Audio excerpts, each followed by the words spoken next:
तो आज हम इफ का सेकंड फॉर्मूला देखेंगे।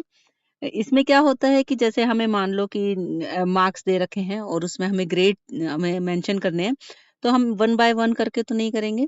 इसमें हम क्या करेंगे, is equal to if A2 अगर हमारा 90 से ज्यादा है, हमने इसमें पहली कंडीशन दे दी, अगर 90 से ज्यादा या फिर इज इक्वल टू 90 है तो हमारा A ग्रेड आना चाहिए।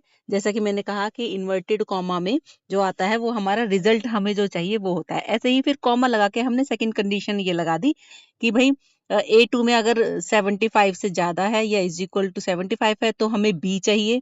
तो आप ये मेन फॉर्मूला का क्रक्स ये है कि जैसे कंडीशन पहले हमें क्या चाहिए, कंडीशन क्या होनी चाहिए और फिर उसका रिजल्ट क्या चाहिए, ठीक।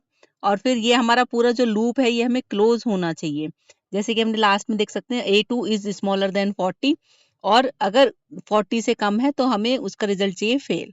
ठीक है, तो आप अगर ये फॉर्मूला लगाएंगे तो ये आपका डी में जो है हमने इसका फॉर्मूला लगाया है, तो आपको ये शो हो रहा होगा।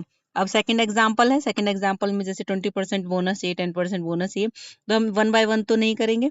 तो ऐसे ही हमने इसका फॉर्मूला दिया इफ्स ब्रैकेट में B11 मतलब अगर सैलरी आपकी ग्रेटर या इज इक्वल टू 1 लाख है तो 20% बोनस, ठीक है। और अगर B11 आपका ग्रेटर देन या इज इक्वल टू 50,000 है तो 10%। और लास्ट में ये जरूर ध्यान रखिएगा कि इसमें कोई लूप होल ना हो, ठीक है। लूप होल मतलब अगर आपका 1 लाख है तो इसमें कहीं गैप ना आ रहा हो, तो आपका ये पूरा जो रेंज है, रेंज पूरी सिलेक्ट होनी चाहिए। जैसे कि अगर आप लास्ट में ग्रेटर देन 50,000 45,000 लिखते तो वो क्लैश हो जाता। तो इसलिए हमने स्मॉलर देन, तो जो भी 50,000 से नीचे की जो अमाउंट रहेगी उसमें हम नो बोनस दिखाएंगे, ठीक है।